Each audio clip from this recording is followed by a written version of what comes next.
What does that mean? Buy the injection molding machine. Build the mold for your injection molding process. Honestly, a lot of companies already have the rights to their injection molds, right?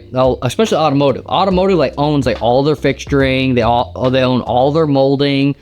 So when I say that, they can literally just take that and move it to another manufacturer. So there's nothing really stopping them from just bringing that internal and start making their own injection molding, right? They save the profit margin. They save potential labor, because then they can take that inside and then start automating on that process, right? Maybe whoever their supplier isn't automating the process and automating more aggressively enough.